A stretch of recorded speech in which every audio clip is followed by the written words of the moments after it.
reasons, because the occupation deals with Hamas as a terrorist organization, similarly to Al Qaeda and ISIS, through hitting it militarily and deprive it of its financial resources, forgetting that it's a liberation movement and it's embedded in the Palestinian people. The second reason for the wrong treatment is with Hamas. The occupation is trying to dehumanize Hamas and rid it of all the humanitarian aspects. For this reason, the occupation equated destroying tunnels with destroying mosques, because all, after all, is part and parcel of destroying Hamas. So therefore, if these two approaches are adopted, there will be no solutions. Hamas cannot be ignored. Hamas is a major player in the Palestinian political scene, and it's a figment of the imagination to think that it can be uprooted. Of course, it can be weakened, or its military capabilities are impacted, but this total destruction will be a myth. Therefore, there are many questions about the relationship between Hamas's political wing and military wing, and some researchers are claiming that the Hamas leadership outside was not even aware of the size of the 7th of October attack, and also there are contradictions between the leaders outside and the leaders inside, and this raises questions: who leads Hamas ultimately? But we have to remember also that Hamas has not seen the kind of divisions other Palestinian factions have seen. The other important and pertinent question is, will Hamas's governance of Gaza and Hamas's government of itself will continue as it was, or will it be part of a new arrangements? Will Hamas join the PLO or remain in isolation? At the regional level, Hamas's interaction with the Iranian plans and the Israelis, of course, trying to weaken the Iranian alliances in favor of the countries involved in the Abraham Accords. So the future of Hamas, in a nutshell, will impact the future of the region as a whole. I do not envy our panelists. It's much easier to pose questions like this than answering them, but we will be grateful to them. We will give each one of them 20 minutes to provide us their vision of the future. And before allowing them to speak, I'll give you a brief introduction of our panelists.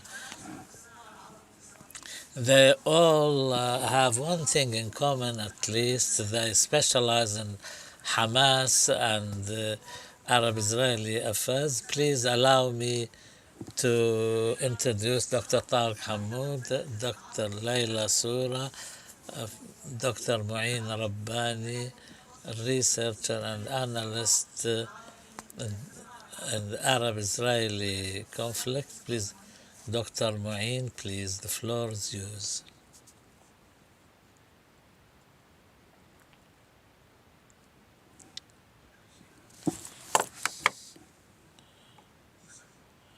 Can I close this laptop? Or I don't think it matters. You can switch it off.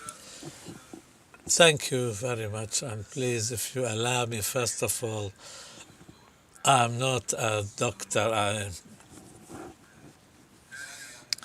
Secondly, I was born outside Palestine, and my Arabic language is not up to scratch, so if you allow me, I'll speak in English.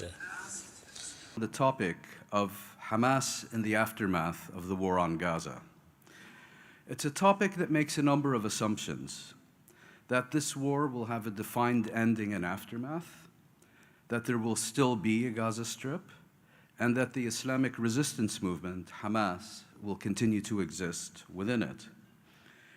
To take the first of these assumptions, already in October of last year, Nathan Brown, writing for the Carnegie Middle East Center, made the argument that this war is unlikely to end in the manner that armed conflicts between states usually end, with either a formal agreement to end hostilities or with the surrender of one party to the other. I would also add that it is unlikely to end in the manner that previous Israeli assaults on the Gaza Strip have ended, with an indefinite ceasefire mediated by third parties, in this case, once again, Qatar and Egypt.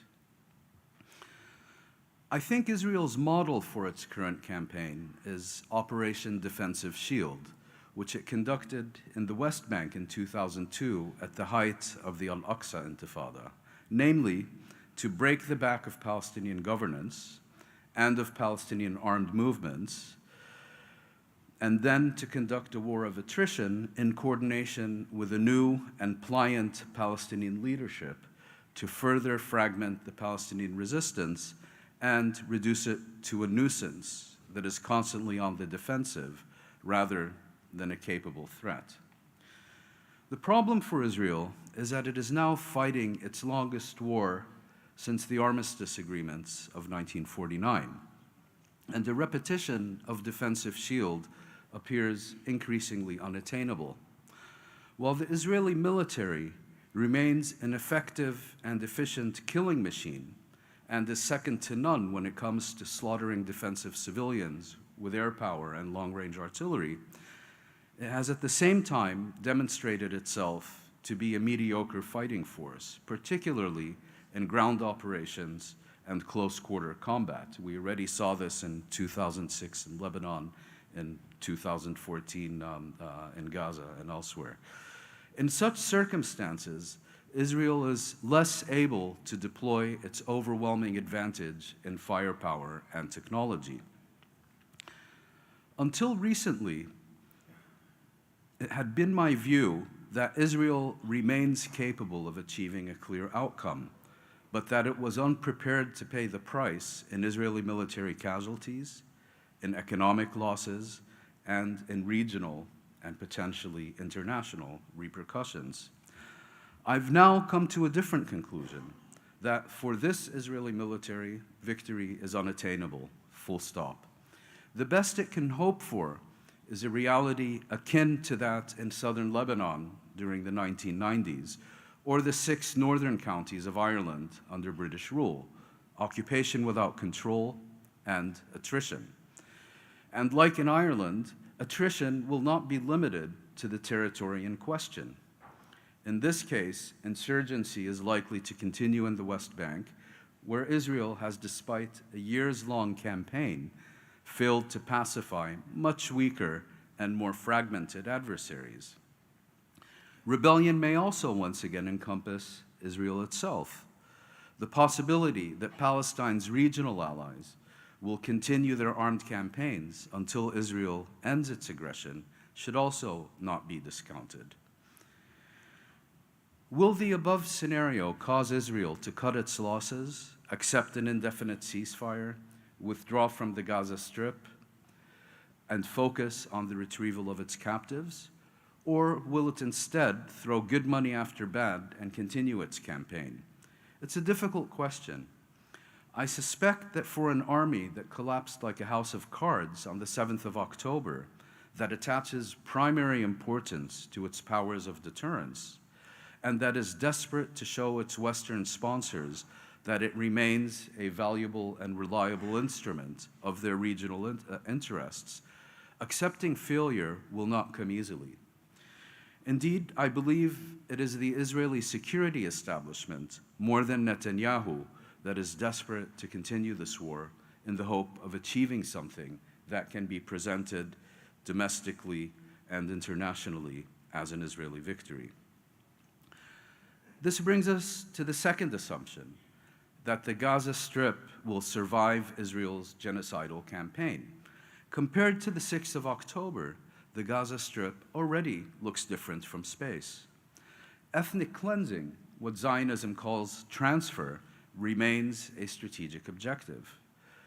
But with the initial failure to expel the Palestinian population wholesale, and despite the enthusiastic embrace of this project by the US administration and Secretary of State Blinken in particular, the emphasis has shifted to making the Gaza Strip unfit for human habitation and increasingly unsafe for human life as well. The final offensive Israel and its Western sponsors are currently waging against UNRWA is not just revenge and retaliation for South Africa's successful application to the International Court of Justice. It is also a continuation of their systematic dismantling of the civilian infrastructure in the Gaza Strip. In other words, to make it unfit and, if necessary, unsafe for human habitation. While it is true that today's Arab governments live in constant terror of American disapproval, and that many of them seek to curry favor with Washington by improving relations with Israel, they have thus far also resisted initiatives to expel the Palestinians in the Gaza Strip to the Sinai Desert. I can't say with confidence that they, and particularly the Egyptian government of Abdel Fattah al-Sisi, which is so faithfully collaborating with the medieval siege on the Gaza Strip, and which has, for all intents and purposes, given Israel sovereign privileges over the Egyptian-Palestinian border, I can't say with confidence that Egypt will maintain this opposition.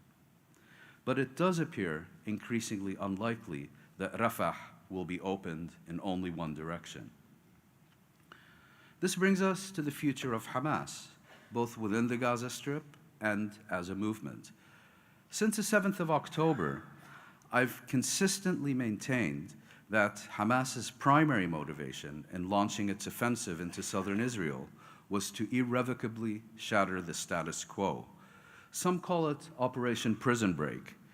The former US diplomat, Chaz Freeman, has likened October 7th to the 1968 Tet Offensive, launched by Vietnamese liberation forces to demolish US illusions about Washington's ability to control the fate of Vietnam and its people.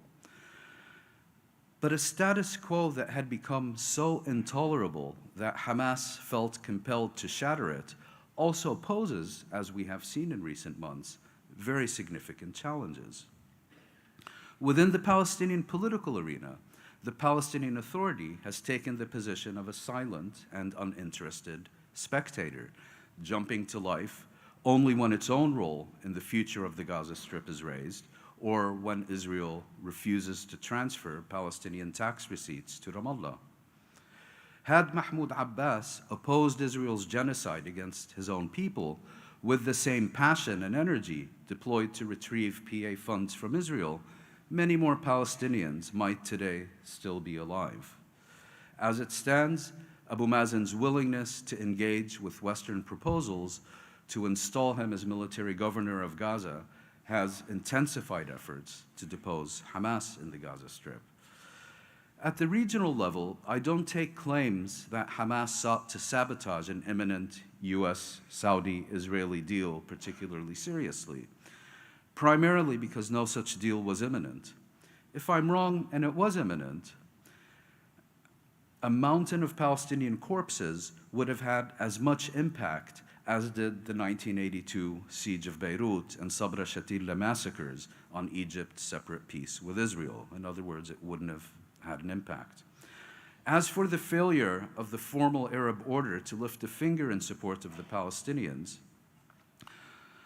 this should disappoint only those who believe this order has been reconstructed and once again exists. And I would remind you of the Arab League summit that then turned into an Arab League Organization of Islamic Cooperation summit that then issued very profound statements that they would began immediately delivering humanitarian aid to Gaza and would go to various global capitals and read world leaders the Riot Act. If anything happened after that, please do tell me, because I'm entirely unaware of it. More problematic, but not entirely unexpected, is the limited mobilization of Arab public opinion. Does this reflect the fear of repression and effectiveness of regional police states? A tendency to consider engagement on social media a legitimate form of political activism? Or perhaps also the absence of Palestinian unity and the relationship between, on the one hand, the Palestinian domestic schism and, on the other, regional polarization. Tufan al-Aqsa has also failed to unleash a full-scale regional offensive against Israel by the axis of resistance.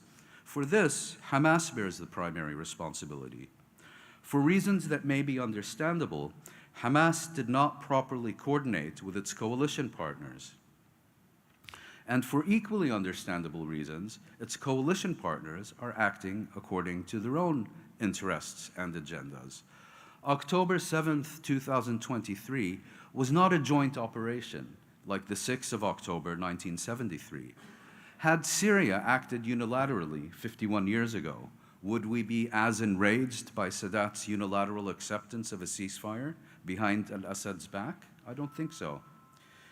At the international level, Hamas has fully succeeded in once again placing the question of Palestine at the very center of the global agenda. South Africa's genocide case before the International Court of Justice and mass demonstrations throughout the world bear ample testimony to this. But this observation comes with two caveats. First, the West's strategic neglect of Palestine in recent years quickly transformed into unqualified support for Israel and outright complicity in its genocidal campaign against the Gaza Strip. Elected governments, in particular, have so far proven immune to pressure from their constituents.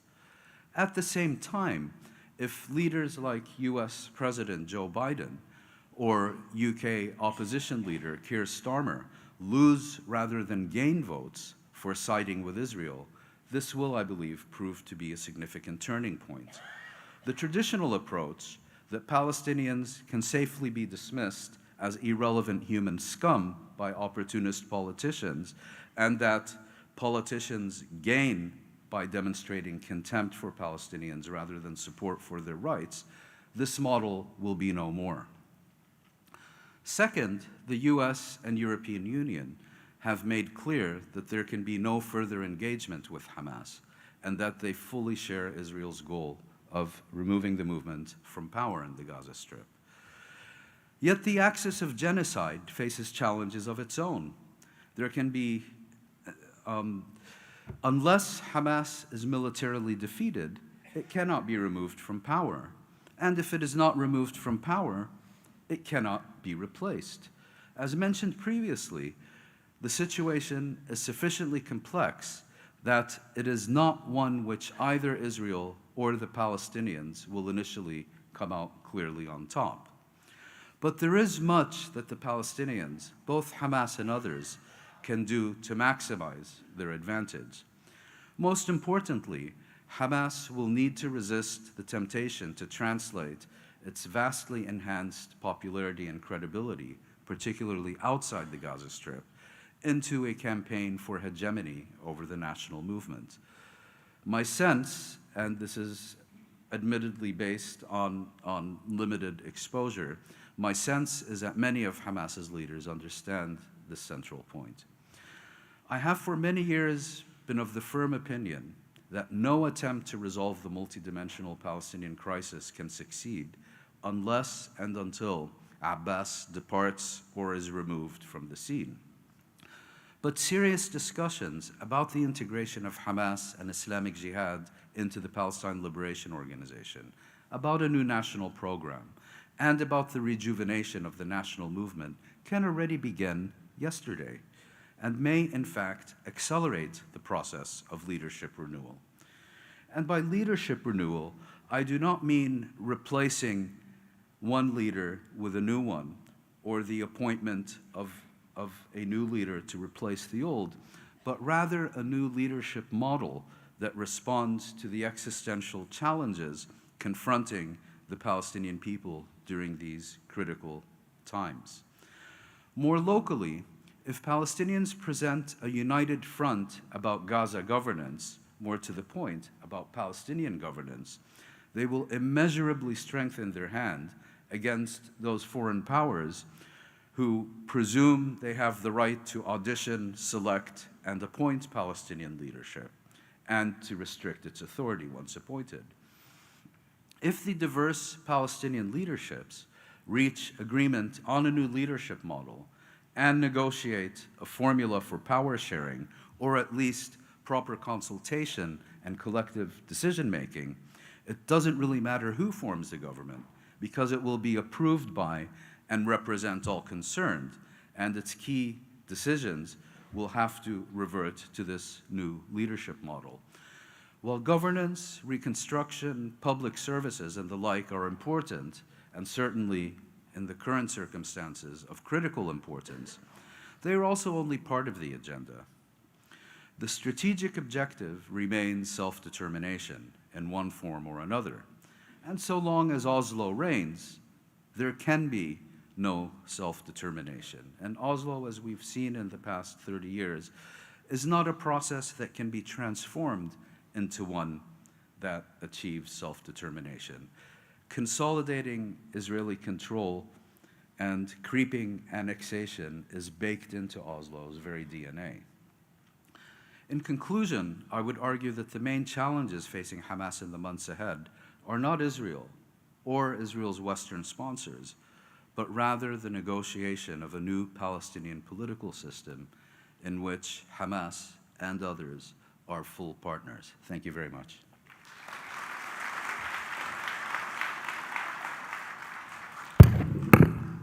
شكراً أستاذ معين على تسليط الضوء على. Thank you very much, Mr. Mouin, for shining light on the importance of internal efforts and work. So we'd like to give the floor now to the next speaker. Go ahead.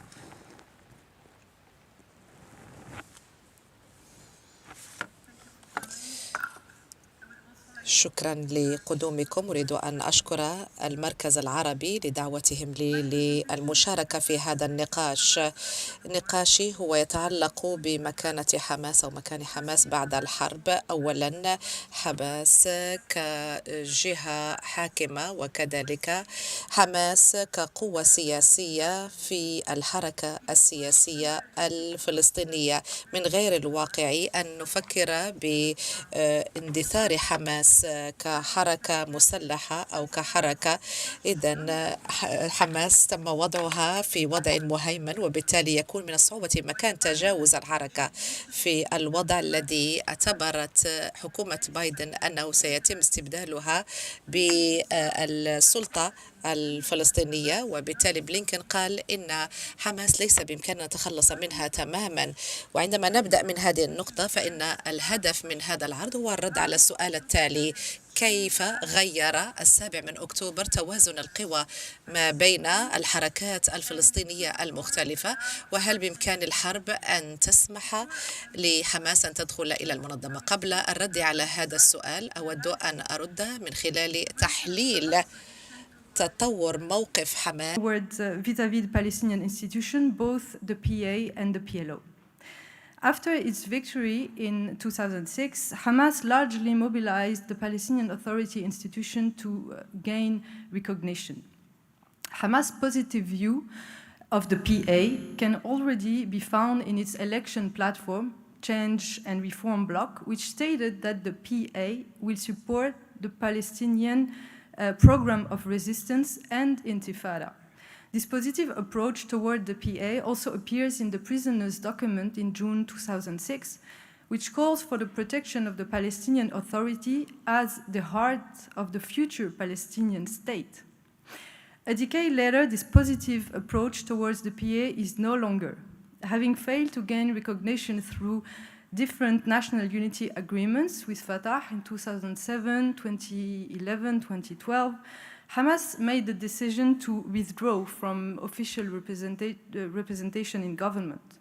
The government formed by Rami Hamadallah in 2014 is made up of independent personalities and includes no ministers affiliated to Hamas, a key factor that helped, that allowed the US and even the EU to recognize this government. If we compare the 2006 and 2017 documents, the change in perspective towards the PA is very clear. Whereas the prisoners' document called for the protection of the PA as the future of the Palestinian state, 11 years later, the document of general principles and policies suggests in Article 27 that the PA has nothing to do with the state of Palestine. This document remained completely silent about Hamas' previous commitment to the PA. A few months after the publication of this document, Hamas signed another agreement with Fatah in Cairo in 2017, in which it recalled its wish to withdraw from official representation in government. So after quickly showing Hamas' evolution towards a detachment from the PA, I now move to Hamas' ambiguous relation to the PLO. Indeed, Hamas' quest for legitimacy can also involve joining the PLO, since we know that this organization remained the only institution recognized as the sole legitimate representative of the Palestinian people. On several occasions, Hamas has recognized this organization, first in March 2005 in the Cairo Agreement, and then in June 2006 in the prisoners' document, which calls for the recognition of the PLO as the sole legitimate representative of the Palestinian people inside and outside Palestine, saying that the PLO must mobilize citizens in the defense of the national rights in all forums and circles in the international and regional arena. However, there have also been occasions when Hamas declared its will to create an alternative to the PLO. It was particularly the case after the Israeli aggression called Cast Leads in 2008-2009, when Khaled Mesh'al called for the formation of a new leadership to replace the PLO, saying, "No legitimacy can be conferred to institutions and formation that oppose the deepest choice of our people, which is resistance. That's why we will try to create a leadership of resistance forces inside and outside until we reach the meeting point between the weapon and the political organization, as it was the case in 1969. At the Arab League summit held in Doha in 2009, Khaled Mesh'al accused the PLO of being responsible for dividing the Palestinians and called on the various factions to unite and create a new patriotic reference point, saying, as the PLO for the past 4 years has opposed Hamas membership and the reconfiguration of the organization, it cannot be a reference point for the Palestinians.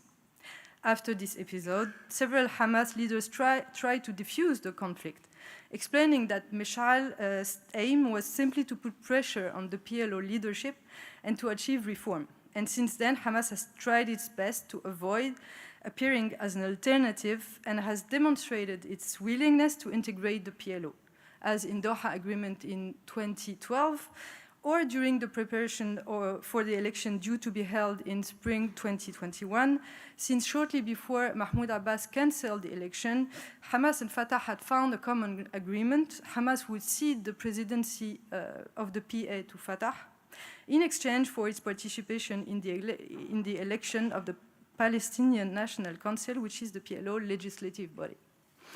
These elements could lead us to conclude that Hamas no longer considers the PA as a source of legitimacy and that it's only interested in joining the PLO as the sole means of gaining international recognition. However, Hamas' entry into the PLO implies a certain number of concessions, even renunciation, that the movement is not ready to make. This is why, from 2018 onwards, Hamas has chosen another strategy, embodying national unity through armed struggle. It is quite interesting to note that, contrary to the prisoners' document in 2006, the document of general principles and policies in 2017 no longer mentioned the status of the PLO as the sole legitimate representative of the Palestinian people. Article 29 considers the PLO only as a national frame of reference. So how can this change be explained? Since 2018, Hamas has adopted a strategy of unifying the Palestinian ranks through armed struggle, bringing together all Palestinian groups under a common banner, for instance, the High National Committee of the March of Return, or even the Joint Operation Chamber, Al-Ghurfa al-Mushtaraka, which includes armed groups from all the Palestinian political organizations present in the Gaza Strip. So Hamas does not speak on its own behalf, but seeks to build a common political front in which commitment to the struggles appears to be more important than ideological considerations. On the side of Al-Qassam brigades, the Palestinian flag has replaced the one of Hamas. In his speeches, Yahya Sinwar is careful not to mention the name of Hamas, but rather claiming the resistance in the name of the Palestinian nation in search of a new path towards the formation of a national army that should include Fatah. Of course, Saif al-Quds in 2021 marked a turning point in this strategy, since Hamas benefited from a context of protest all over Palestine and managed to present itself as the only movement able to defend Jerusalem. October 7th follows the same logic of unifying the ranks and the different fronts. The movement has never achieved such popularity, confirming the idea that it's through the confrontation with Israel that the Palestinian movement can be elected. This strategy seems largely inspired by the PLO experience of the 70s. Since we know how much armed struggle has played a significant role in Fatah recognition policies. Firstly, because armed struggle enabled Fatah to regain control of the PLO by detaching this organization from the influence of Arab regimes. And secondly, because by playing a key role in the formation of all revolutionary movements, in particular in Lebanon, Fatah has enabled the PLO to make contact with various Western intelligence services and facilitate the opening of the PLO representative office in Europe as early as 1975. And during the same period, the discourses also changed, since the PLO realized that it could no longer stick to the thesis of the destruction of Israel at the risk of excluding itself from international conferences.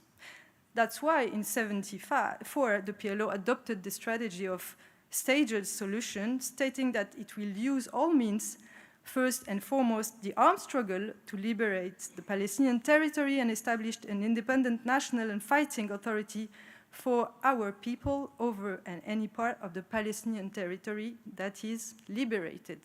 It is important to stress that the PLO recognition policy reflects a balance between armed struggle and conciliation, which completely contradicts the analysis that see recognition as the sole result of an abandon of armed struggle. It is quite clear that Hamas' new document, which emphasizes on armed struggle as the only path to liberation, draws heavily on the PLO old rhetoric. And this emphasis on armed struggle helps at understanding the absence of any mention of the PLO as the sole representative of the Palestinian people in the new document. For the French historian Jean-François Legrain, this absence should be seen as a desire to capture all those disappointed by the PLO and the PA by offering them a return to an approach to armed struggle as it was before everything that led to Oslo. In the final section, I would like to see how October 7th will possibly reshuffle the previous status quo. Also, it is not yet possible to say how the balance of power between the various political parties will be changed.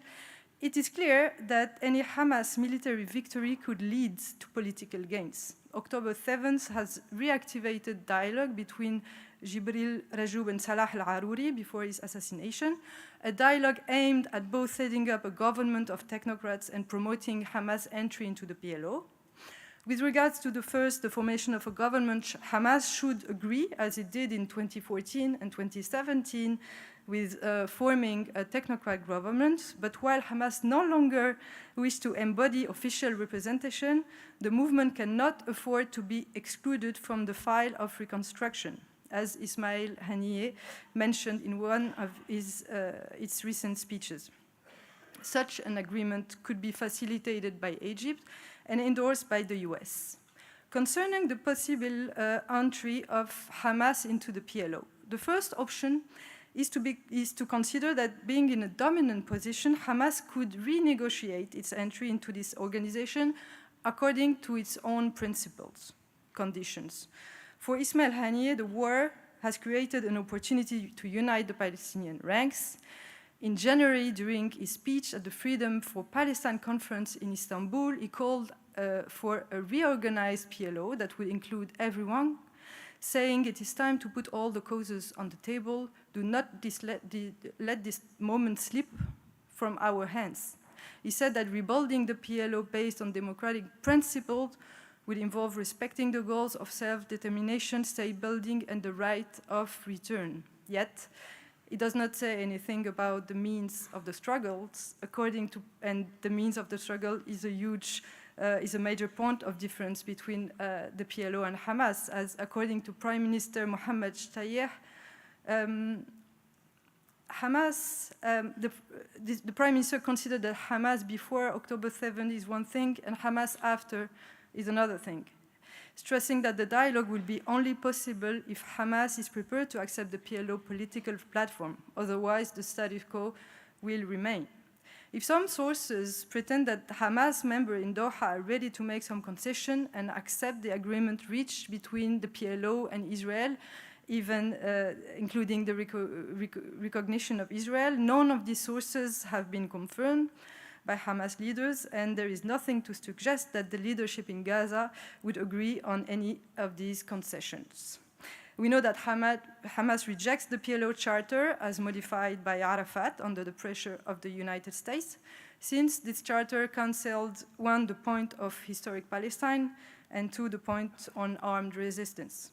But as I already shown, Hamas is not the only movement who criticized the PLO for having failed in the National Liberation Project and having confused its destiny with that of the PA. Without overestimating the strategy of uniting the Palestinian ranks, it is clear that the resistance program is not limited to Hamas, but is also shared by many other Palestinian factions. In fact, the PLO could be completely rethought on the basis of a common political program that does not imply renouncing armed struggle, as it was the case in 1969, when Fatah took over the leadership of the PLO after its victory in the Battle of Karame. The date of 1969, when Arafat was appointed as chairman of the PLO Executive Committee, is quoted by Khaled Meshal himself in his speech as a reference to the meeting point between the weapon and the political program. In Abu Iyad's memoir, we also see that armed struggle was not so much seen as an instrument to counter Israel's military superiority, but rather as a tool to impose the Palestinian cause on world opinion. And we know that replacing Palestine as a central international topic was one of Hamas' major goals. Indeed, it is the armed struggle embodied by Fatah that has enabled the PLO to establish itself as a national leadership and gain political and diplomatic importance. Still, it is too early to know whether this configuration will emerge again or not. The other option is that Hamas' military capacities could lead the movement to refuse any concession and negotiate directly with the Americans and Europeans without having to go through the PLO. Some officials, even though they remain only few, stated that Hamas can be a partner for peace. This is the case of Prime Minister of Northern Ireland, who said only dialogue will bring an end to the conflict in the same way it did in the struggle between the Irish Republican Army and the British government. Indeed, October 7th has established Hamas more than before in a position of negotiator on both the hostage issue and the end of fighting. And this could lead to direct recognition of the movement, as demonstrated by numerous behind-the-scene attempts by Europeans to transform the movement into a single political party and disconnect it from the armed wing. While a detachment from the armed struggle seems unlikely, Hamas is ready to enter into direct contacts with the international community, which seems preoccupied by the need to reach a viable solution to the Middle East conflict. At least, that's why I'm hearing from Paris, even though the Middle East advisor of the French presidency stated that since October 7th, Hamas has become an equivalent to Daesh. At the same time, numerous of think tanks are busy organizing talks with Hamas, claiming that the initiative has been endorsed by the highest level of government. To conclude, I would say that Hamas has succeeded in reversing the balance of power vis-à-vis PLO. Hamas has used the armed struggle to unify the Palestinian ranks and win the support of the vast majority of the Palestinians. But Hamas also needs to find a way out of the war. In this perspective, this entry into the PLO could represent a beneficial option for the movement, a perfect way to blend itself into a new national project for the future. This is actually what Hamas has always done, adapting and or even transforming itself in accordance to the evolution of the context. Thank you.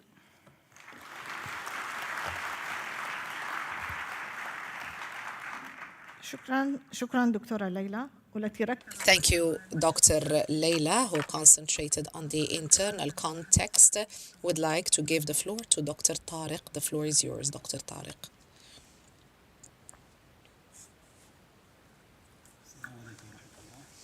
May the peace and blessings of God be upon you all. At the outset, I would like to thank the Arab Center for the organization of this forum that tackled many, many important issues that are very important to us. I would like to thank you for hosting us. In actual fact, the title of this event makes it very difficult for us to come up with the answers to the situation on the ground. The scene as a whole, so we have not seen the whole.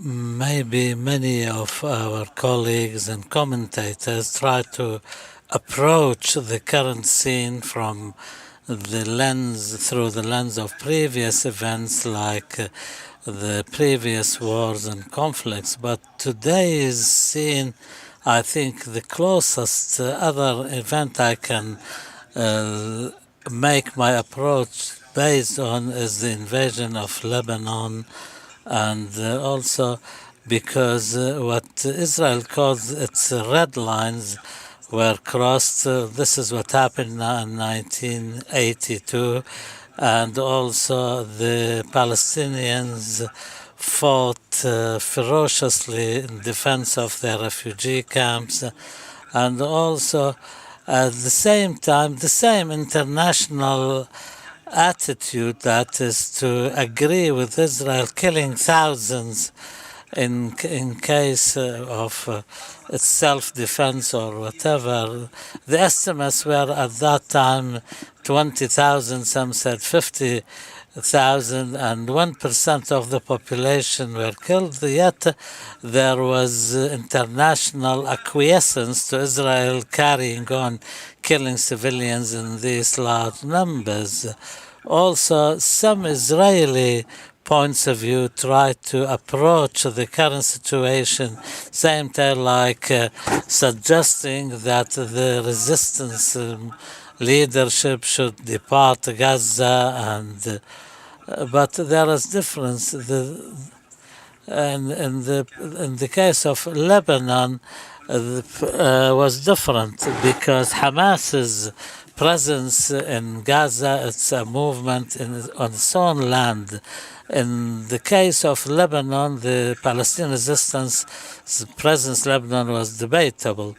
Anyway, although there are a lot of efforts to blame the resistance on what's happened, but yet now there is strong moral ground to stand firmly against that opinion.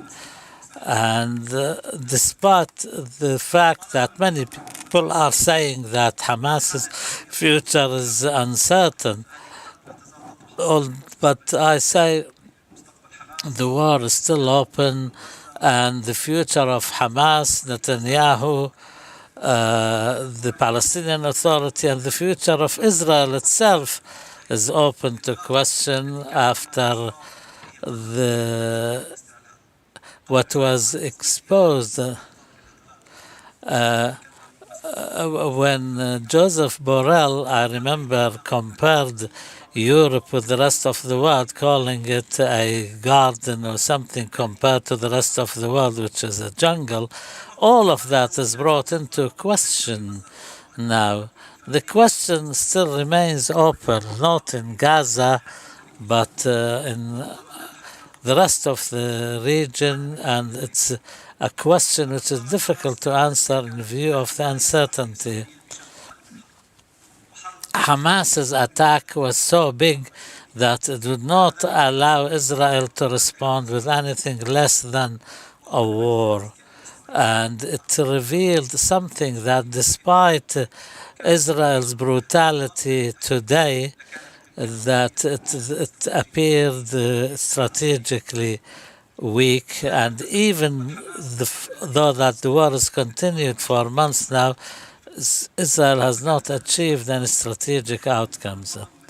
And today, despite the current firm stand by the West to cover up for this crime, there are still questions about to what extent that Israel can really be considered a burden on the West in the future.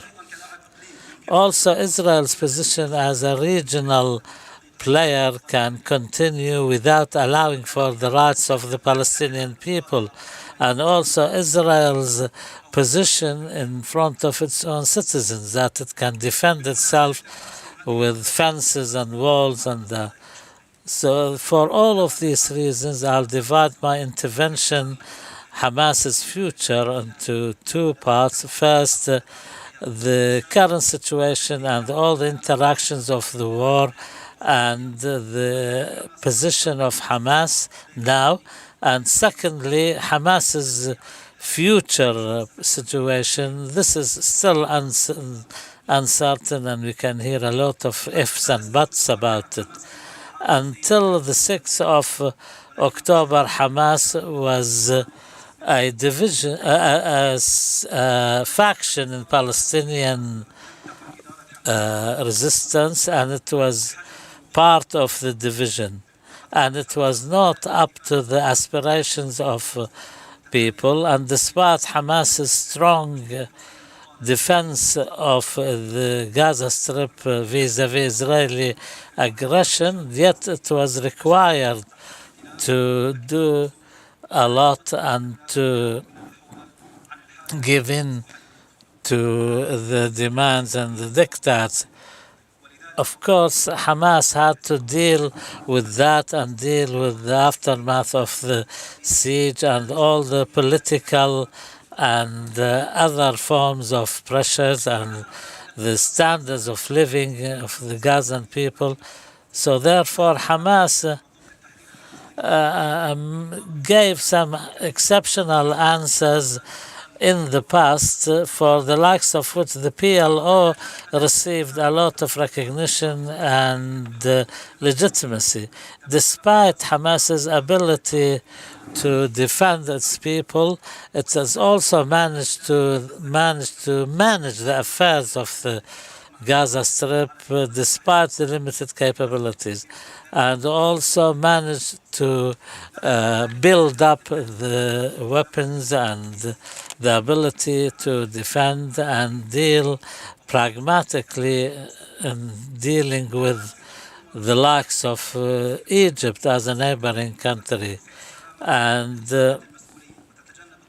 Hamas also, until the 6th of October, was nothing more than one faction burdened heavily with running the affairs of 2 million people under siege and having to go through wars to defend itself. What happened after the 7th of October? This operation had different aspects, carried with it new cognitive ways of understanding. First, it broke the isolation of the Palestinian movement to be reinstated as a national liberation movement within the region, and instead of just continuing aimlessly as was the case before, also allowed the people, the Arab people in all Arab countries to express their opinion and position. The Arab Center's monitor of the Arab public opinion showed that 92% of the Arab people said that the Palestinian cause is their central cause, and also opinions vis-a-vis Israel, Palestine, its people, its cause have all been reinstated, whereas the expectations were in the past that that was all done with and ended. As for Hamas, Hamas was responsible for all of this, and this is something which is apparent now. It was a moment that Hamas managed to start that and maintain it and withstand an aggression which went beyond all the expected levels of viciousness. And this moment was a moment when Hamas enjoyed unanimity amongst the public opinion at the Palestinian and Arab level. On the other hand, there was an Israeli propaganda which was irrationally supported by many in the world in depicting Hamas as a faction which is a terrorist faction representing darkness, and as Netanyahu put it, it was a case of darkness against light.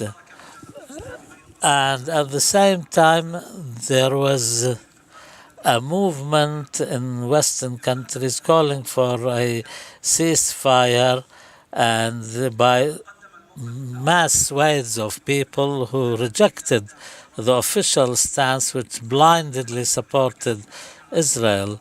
And this has led to the formation of an international social movement which is growing by the day. And this is a shocking development, the difference between the popular movement and the official government stance on an issue which is supposed to be something that everyone agrees on, and that is to stop killing civilians.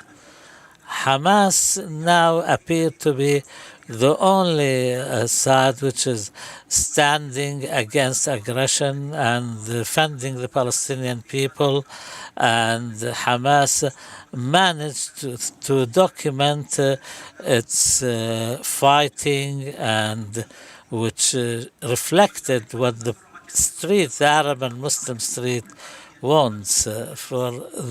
Therefore, now we see a new development, and that is going beyond calling for a ceasefire, to the extent that some people have moved to supporting Hamas against the demonizing effort by the Zionist propaganda machine.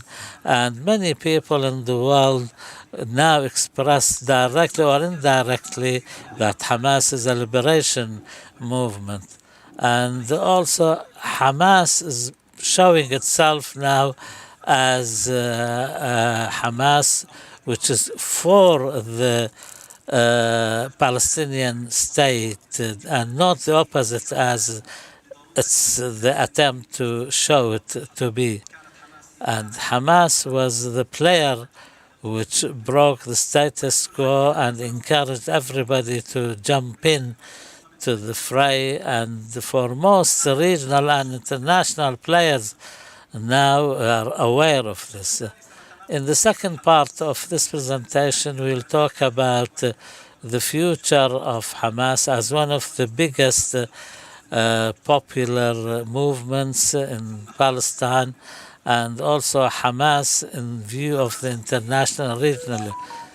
Hamas is an organization which has extensions inside and outside Palestine, And Hamas's organization is different. It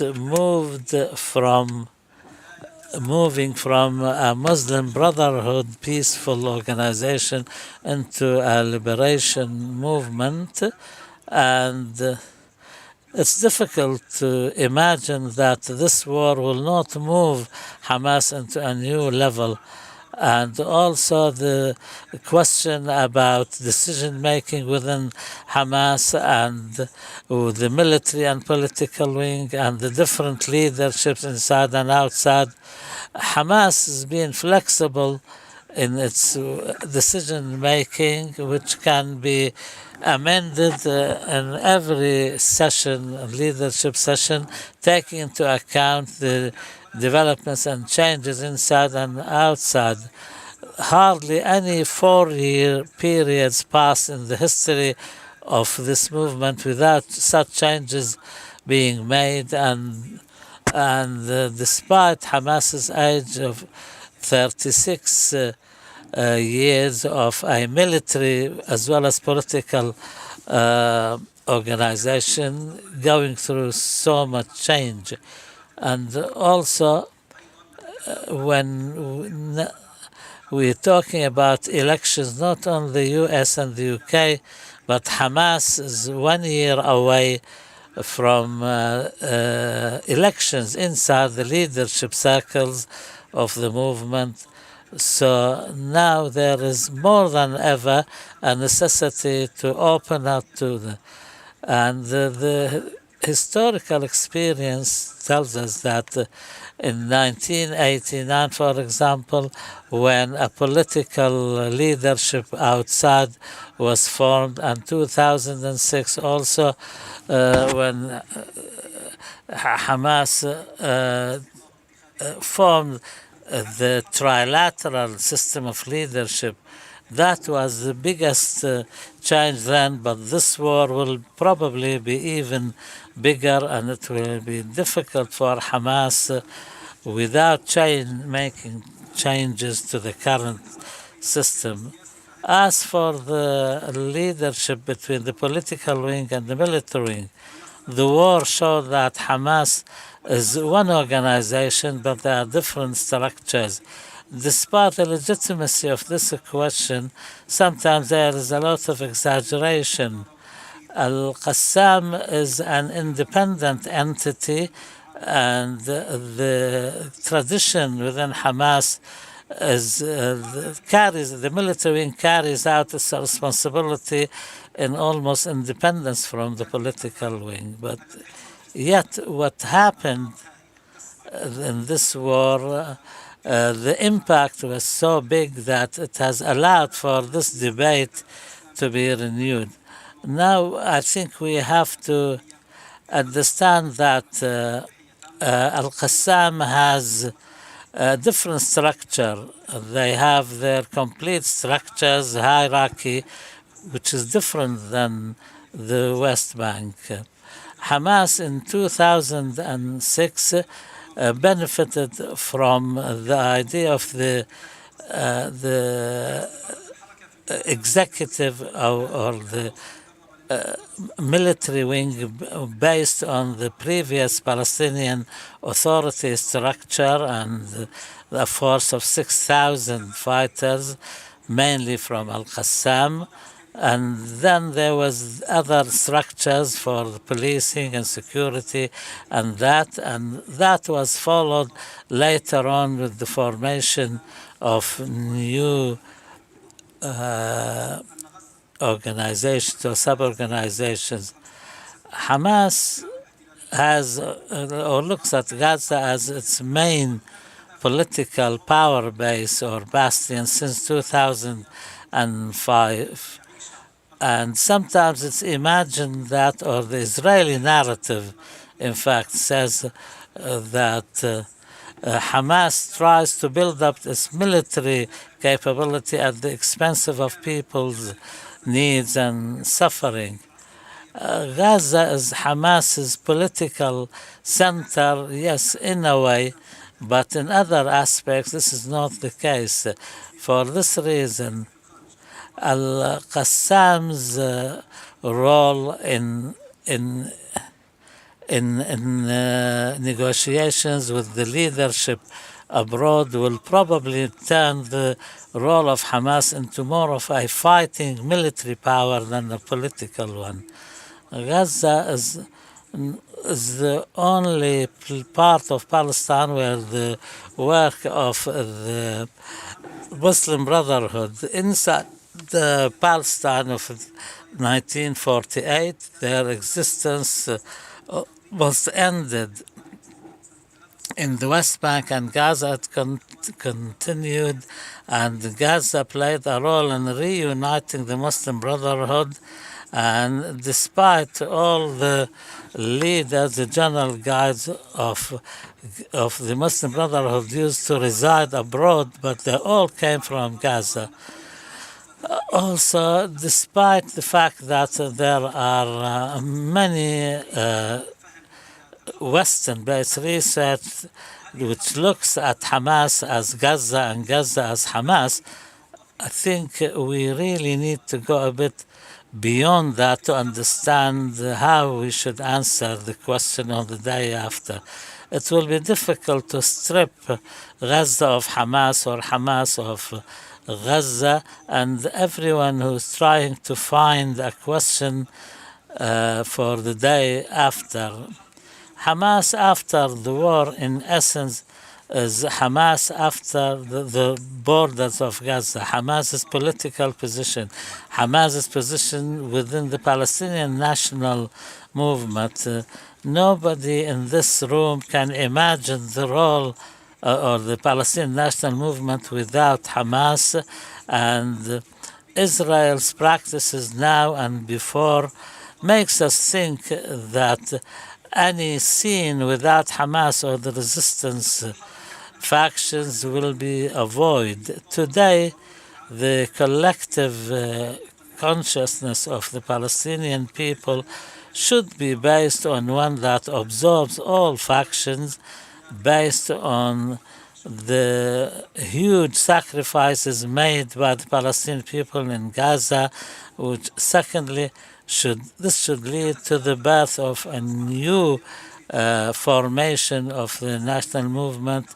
And in this context, we have to understand that Hamas will be part of this national movement, and especially when the thinking shifts from what is a narrow factional thinking to a more of a national outlook, in order to come up with a national will which can deal with the outside interventions which treat us as guinea pigs in their labs rather than a genuine decision makers.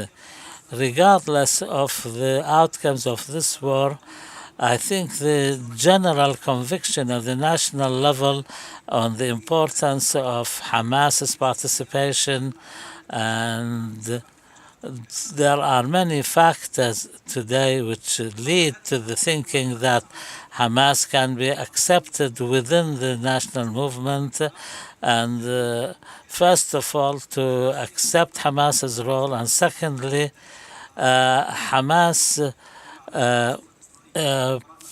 appeared shocked from the outcomes of the politically from the outcomes of its attack and the collapse of the Israeli security structure. And then after a period of shock, Hamas produced a document entitled Our Narrative. After days, it came late, this is true, but what's important is the document itself was a reflection of a huge advancement in Hamas's discourse and it was not in isolation from the reality, and the document represents one of the most serene documents produced by Hamas in appreciating the international, regional, and the local perspective. And Hamas in the past has reconciliated with the PA, and after the second Intifada, despite the occupation of two countries, Iraq and Afghanistan, Hamas managed to adapt itself to the new change and move towards democratization. And after the Arab Spring, the movement produced its document in 2017, which accepted the Palestinian state, and the latest document shows that Hamas admits its mistakes and it accepts international norms. And I think, in a nutshell, we say the future of Hamas is protected because of internal national factors more than the diktats of the international community. شكرا دكتور طارق.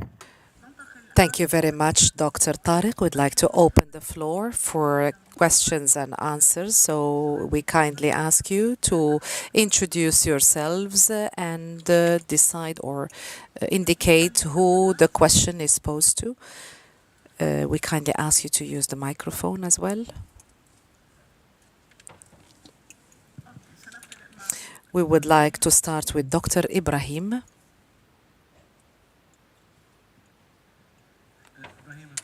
Brahim Frehat, I would like to thank you for your interventions. My question to Dr. Tarek, a direct question. How do you see the impact of the war in Gaza on the Palestinian division? Is it going to deepen the rift between the Palestinians, or is it going to bridge the gap between the Palestinians?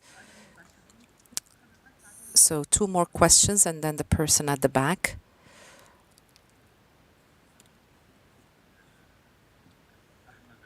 Ahmed Isa, the Palestine Institute for National Security, former general director of the center. I'm currently retired. My question is to the 3 panelists, after thanking them for their kind presentations.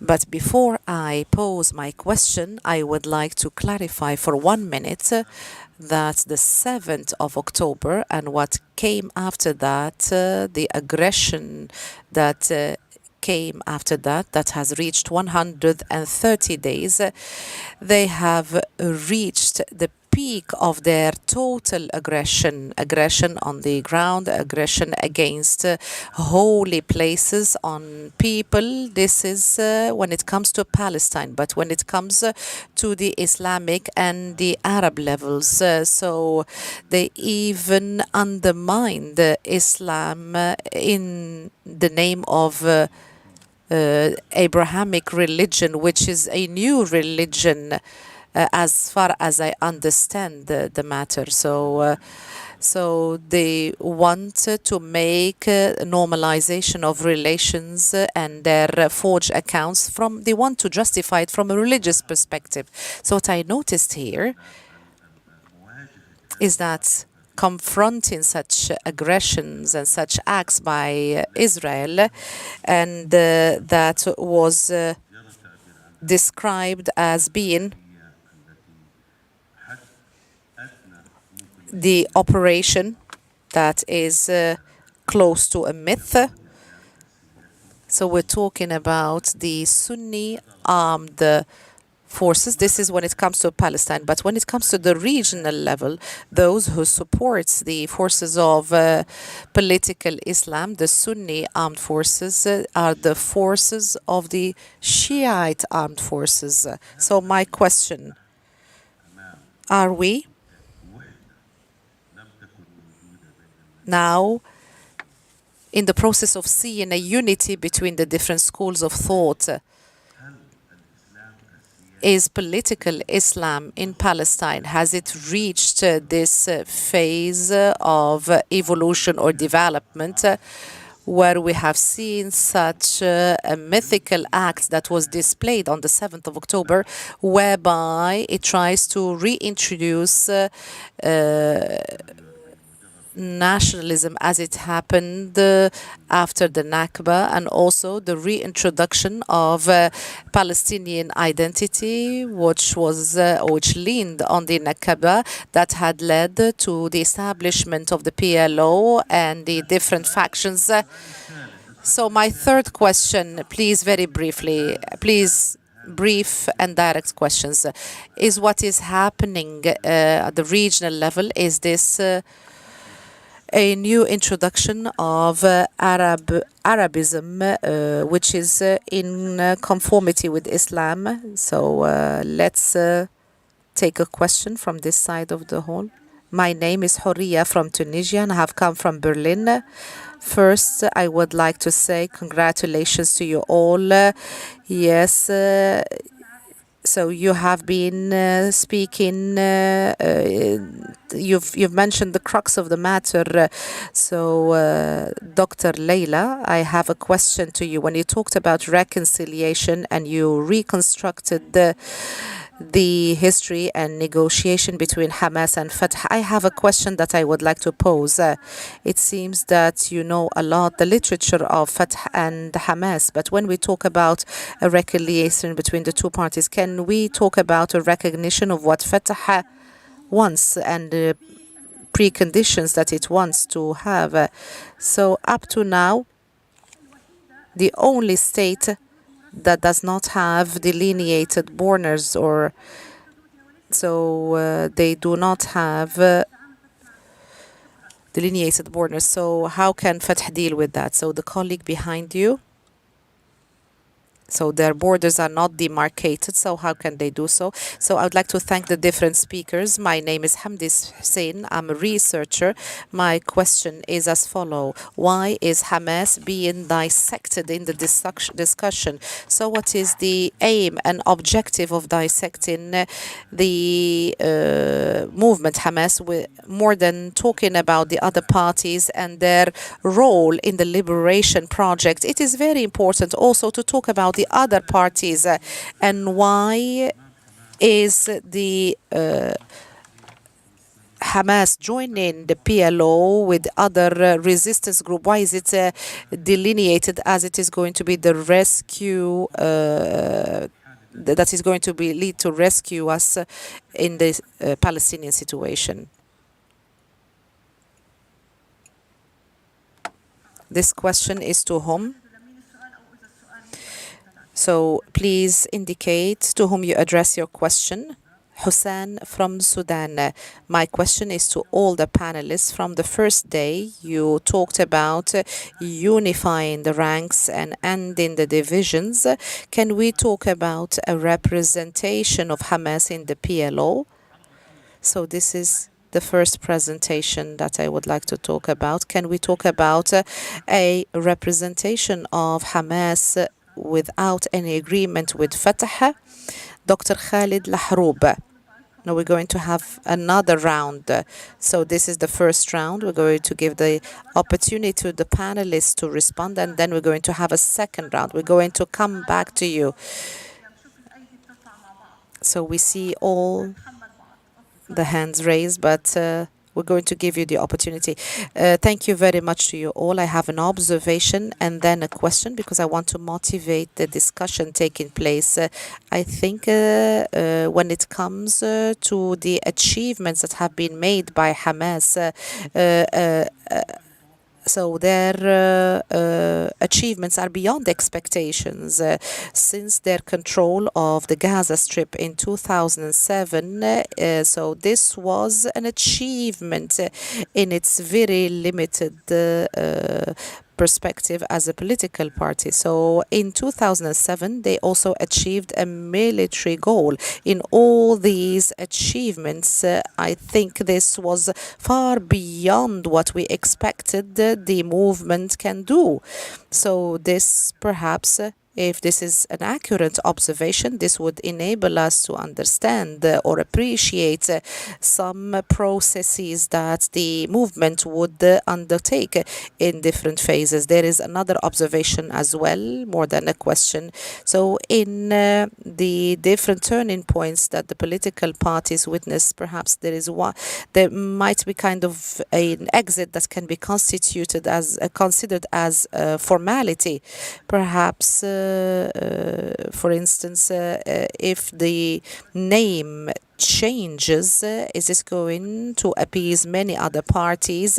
And perhaps this would expand the scope of the movement to help others join it. So we know that sometimes certain movements would get some level of sanctity, and I do not claim that this proposal is going to be easy, but when we try to think in a creative way, perhaps this will enable Hamas and enable the other currents and groups to reach perhaps a new formula, and this would also help Hamas regionally and internationally to open new horizons for Hamas.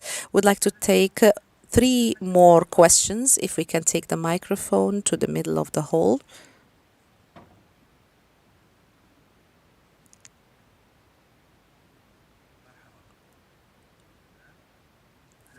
Hello. Thank you very much, Dr. Taysir Shanabla. I'm an academic and a former diplomat. I would like to comment about the opening of the session that you presented when you said what the Zionist entity aims to do in order to introduce Hamas. You said that they made a mistake or they fell into a mistake in the way they described Hamas. But this was not a mistake. This was done in a premeditated way, and they meant what they said. That is why we see the repercussions of such kind of things. When Dr. Leila said in her intervention that one of the French politicians said that Hamas equates to Daesh, and this is exactly what the Zionist entity wanted to say. So there is no nothing is moral in linking or equating a liberation movement to Daesh. So it is not because it is a Islamic or a socialist or a secular resistance. The issue is that there is occupation, and when there is occupation, then resistance is legitimate. I do refuse to describe Hamas as an Islamic movement and that's it, period. No, Hamas resists because there is an occupation. They resist, and the other Palestinian factions also resist, and not only Hamas. As long as there is occupation, there should be armed resistance, and this is legitimate as per international law. And I'm talking about the West and the EU in general. Is the West going to be able to accept the idea that nations disapprove of the EU's performance vis-à-vis the Palestinian cause? So is it possible to have some consensus? Yes, the PLO is the only representative of the Palestinian people, but in terms of its current leadership, it only represents part of the Palestinian people. It should be restructured in keeping with the aspirations of the Palestinian people. There should be a national program that is agreed upon on the basis of one state, the Palestinian state, or at least to respect the division decision 180, or resolution 180. Thank you. Let's take somebody from the front and then we'll go to move to the sides of this hall. In my view, there is a methodic kind of view that Hamas, after the 7th of October, as if there is a kind of division between what's used to be the case and now. So the difference is a representative of what a certain variable that was manifested as an incident that had happened after the 7th of October, to view this variable and changes and not to divide between a phase and another. When we look at the changes and the variables, we have to read and understand the 7th of October. Otherwise, we would not be able to understand those changes. Otherwise, we will try to read or to. So there are some positive and some negative variables and changes. The second thing is, so the variables that we see, the changes are linked to the battle. They are not separate from it. We cannot monitor the changes and variables that have happened in isolation or separate from the political changes that have happened, including the battle when it comes to the ruling of Gaza or when it comes to its relationship with the international community. So the third point that I would like to talk about when we monitor the Palestinian history.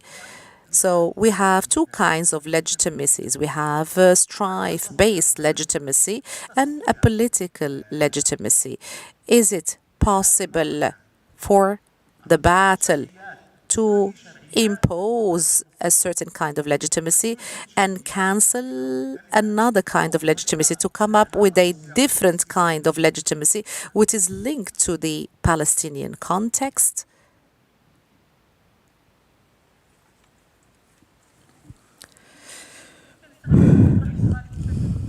If you can.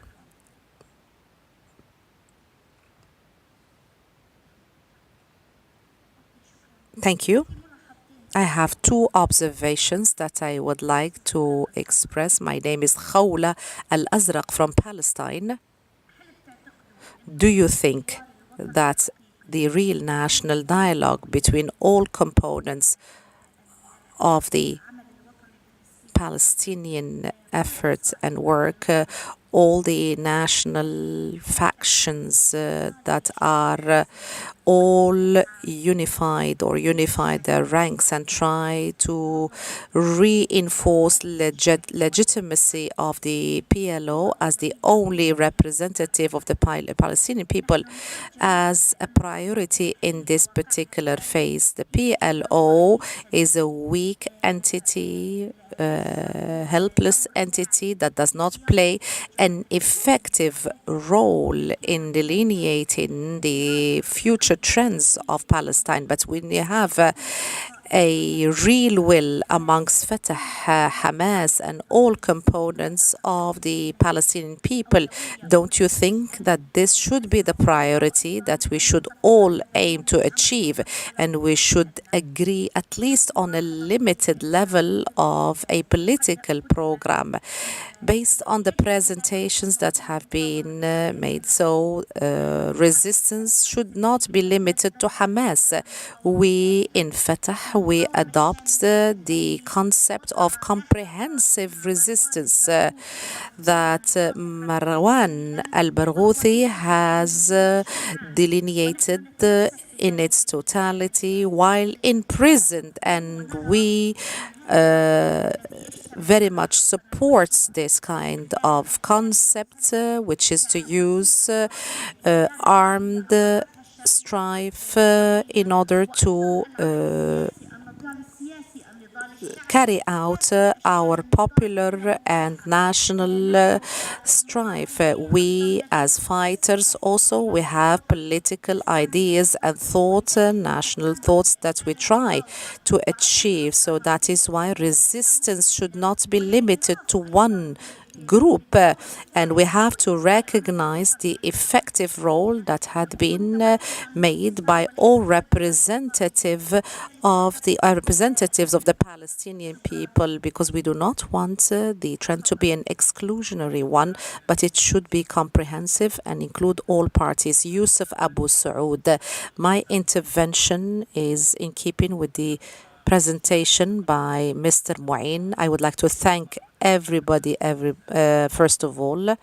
So perhaps what Hamas has come up with perhaps would compensate for what had happened before, particularly after January 2006 when Hamas came to power. And this was discussed from a research perspective, but we failed from a political perspective.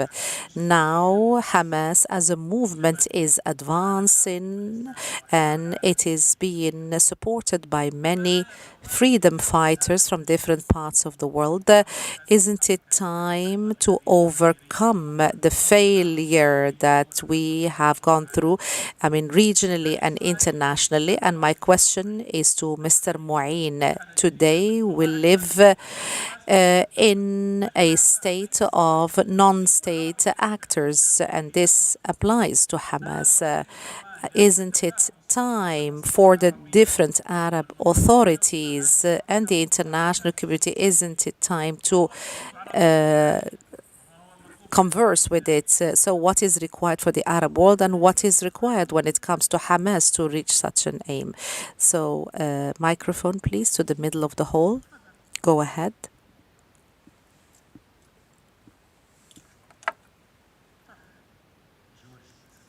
George Sedan, representative of Carter office in Palestine. My first question, when it comes to the exchange deal and Hamas insisting that there are leaders from different organizations, how is it going to impact the internal affairs in the coming phase? My question is to Dr. Leila. First one is to all panelists. The outcome of the Hamas document of 2017, is this going to lead to a change in the balance of power internally? Kamil Hawash from Great Britain. I contributed to the establishment of a campaign for the PLO, but the Palestinian Authority didn't give any importance to such a campaign. This is why I'm asking this question. I live in Britain, and we know that in Britain that Hamas is considered a terrorist group. It is designated. Both the political and the military wings are designated. The previous colleague talked about who to talk to. So who are they going to be talking to? Isn't it time to have a national representation outside Palestine? I do recognize that the PLO is the only representative and the only legitimate representative of the Palestinian people. But isn't it time now to have an alternative that would include all factions who are interested in the Palestinian project, because they need to have somebody to talk to, because when it comes to the West, I do not know who are they going to be talking to. So let's take the last 3 questions, and after that we're going to give the panelists the opportunity to respond to your questions. 2 questions here, and then we're going to come to you here at the front. Jamal Sha'lan, an Egyptian doctor who follows the Palestinian cause. Throughout the last 3 days, we have seen scores of research papers that have been presented there. So is this going to be just a market where these papers are going to be presented? How can we benefit from all this effort that was exerted through the presentation of these papers, because we wanted to play an important role for those who want to play a role in this matter? Thank you. Firas Al-Qawasma, my question is to Dr. Tarek. Dr. Tarek, you mentioned and you talked about the phase after the war and how this is going to impact Hamas, and you talked about the restructuring of Hamas as a movement. But what are the traits and the attributes of this movement? Do you think that Hamas is going to have a central kind of command, or is it going to resort to non-central system or centralized system? So my question to Dr. Mouin and Leila, you talked about the importance of the entry of the PLO, of the PLO. So is it possible for the American administration and the EU to reframe the PLO? If Hamas joins the PLO, it can be reframed, and if it becomes a terrorist, it is going to lose its effectiveness. One last question before we give the floor to the panelists.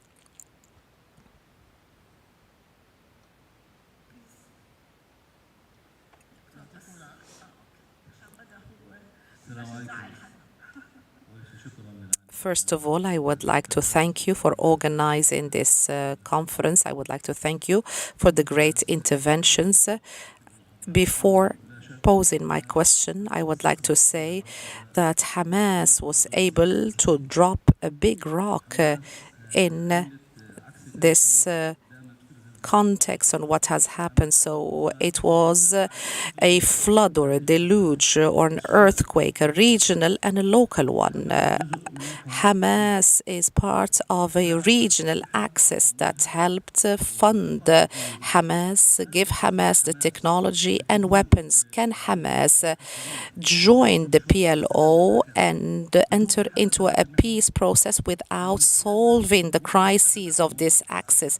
Because we have a number of crises, and the American party is part of all the crises in the region. So I would like to give to Mkhimer Abu Saada the opportunity to pose this question. I look at the situation in a much more realistic way. Yes, the war has not come to an end, and it seems that it is going to be taken a longer period of time.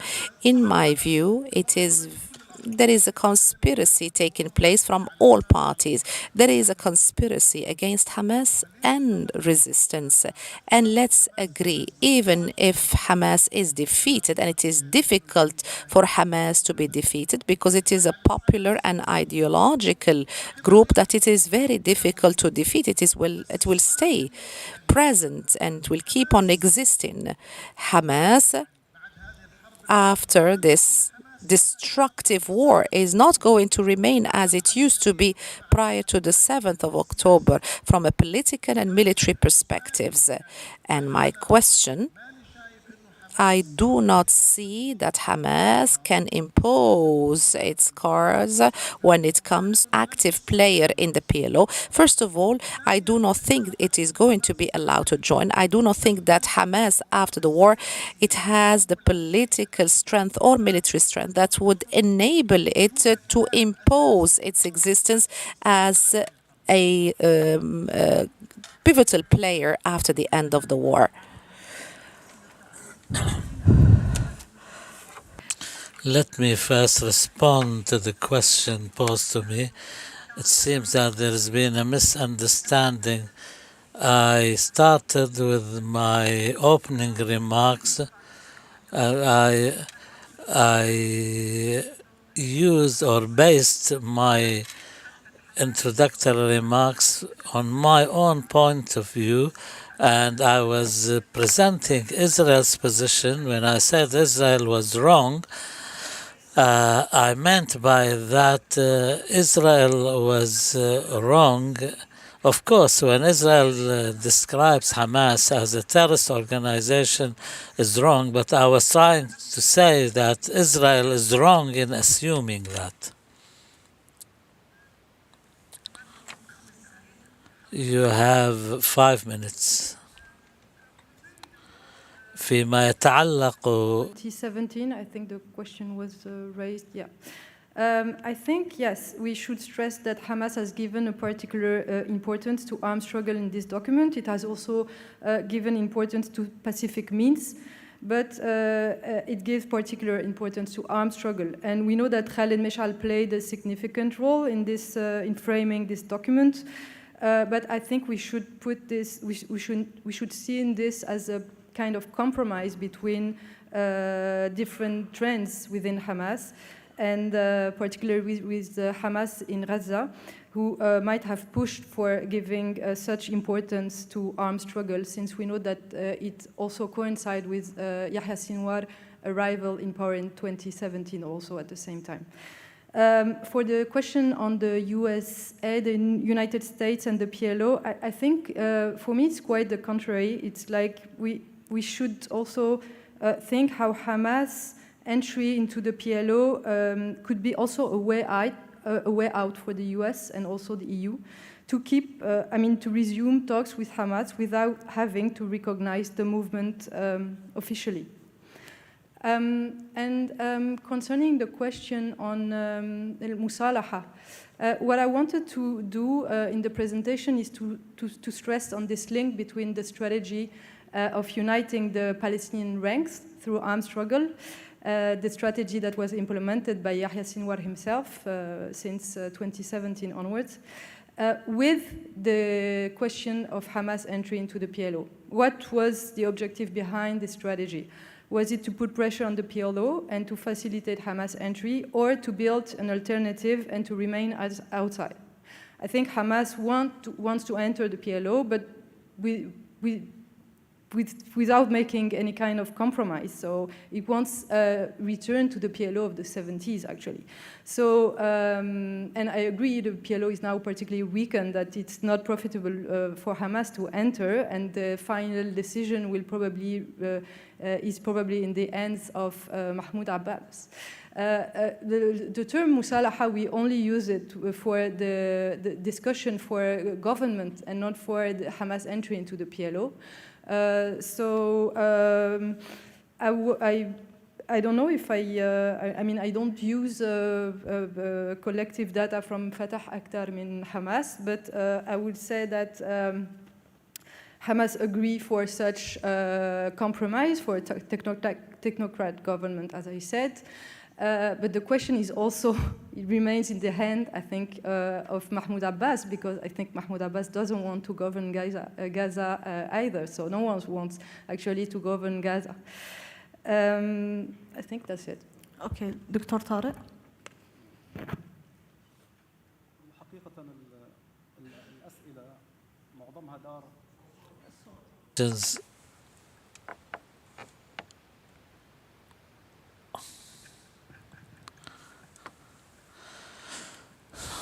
In my opinion, most of the questions were on Hamas's place or position in the Palestinian national movement, whether when we talked about the PLO or the national division. Regarding the division, I think the war would lead to different results. That could be, but currently the divisions, the causes and the reasons for division still remain. Hamas at some stage showed goodwill towards the reconciliation. Even Fatah did the same, but the problems, the division had a veto, an outside veto from the United States and Israel, because the end of the division will mean an end of the siege on Gaza, and all the pressure on Hamas will have to be ended. I think this question is not governed by the dynamics of Fatah and Hamas, but by another party, and maybe Dr. Kamel talked about this, about alternatives outside Palestine. I don't think we have the luxury of looking for alternatives, neither do we have the time to do so. The PLO is there, and we should stick to that as an achievement despite the current situation. And I don't think it's a good idea to look outside the current entities. I think there were some attempts to go outside the current prevailing trends, and they wanted to work outside it. They didn't succeed. Let's make the trend for those who are calling for working now outside the PLO structure to push for reform within the PLO. This is the correct idea, despite Hamas's conditions or Fatah's conditions. Until now, the main obstacle is Fatah. As far as my knowledge is, it gave up on conditions, preconditions like elections the quota, so Hamas showed a lot of flexibility. Maybe this is my personal idea. For Hamas to enter the PLO without any preconditions can be important, and we need to answer a question why Hamas should join the PLO, and joining the PLO to join the PLO is not in Hamas's interest. It's an interest for the PLO because we need a structure, an umbrella organization for all Palestinian factions. Hamas made achievements but had a problem in utilizing them in the war 2021, resisting Israeli aggression and many other achievements, but Hamas could not turn them into a political capital because Hamas is not part of the official prevailing Palestinian political track or path, and secondly because such a track does not exist anyway with or without Hamas. So therefore this track should be rejuvenated so that we can invest in our sacrifices and achievements. We will make so many sacrifices, but utilizing them will be questionable. As for the national unity, this is part of our experience as Palestinians. Since the Oslo agreements, there has not been any success of any attempt to think outside the box. Let's keep within the box itself until we reach a result. Now this war places Hamas at the heart of the Palestinian nationalism. Maybe there are popular or civil circles who support this, so therefore we can form a trend which can push for including all factions within the PLO. There are many questions, but I try to respond to some of them. George talked about a deal to exchange prisoners. Of course, there is serious talk of including Marwan Barghouthi or Ahmed Saadat and others. They are national figures who can have a lot of influence in the West Bank. Maybe Hamas's insistence on them, I'm not answering on behalf of Hamas, I don't know, but I think this is something that Hamas, this is something which is present in the minds of Hamas. Until now, there has not been any meeting between Hamas and Fatah at any level since the war. This is something which has not been discussed, but I think Hamas realizes an important thing, that there is a trend within Fatah that Hamas can talk to in the future, and they can give some concessions within the national framework, and Hamas can deal with. So therefore they are insisting on the release of Marwan al-Barghouthi from prison. Dr. Firas, and restructuring, this will depend on the outcome of the war. And now the decision makings within Hamas and depend on the Hamas's political weight moving from the outside into the inside. So therefore this is governed by things which have not yet completed all the required conditions. The last point regarding the Hamas's supporters at the regional level, part of what we should explore after the war is the regional aspect.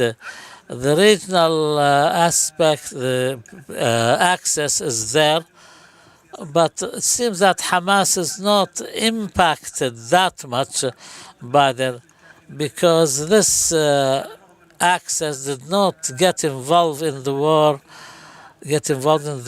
to come to the aid of Hamas. So this can be one of the points, and not the other way around. Thank you. Mr. Mouin, thank you very much. Very briefly, regarding the question on integrating Hamas in the PLO, بالطبع هناك صناع aneurysm or have an explosion of rage, how dare they? My response to that would be that for 2 decades at least, arguably since 1990, we have consistently sought to accommodate Western متطلبات شكلية خلينا نقول at the expense of our core interests. And look where it's gotten us.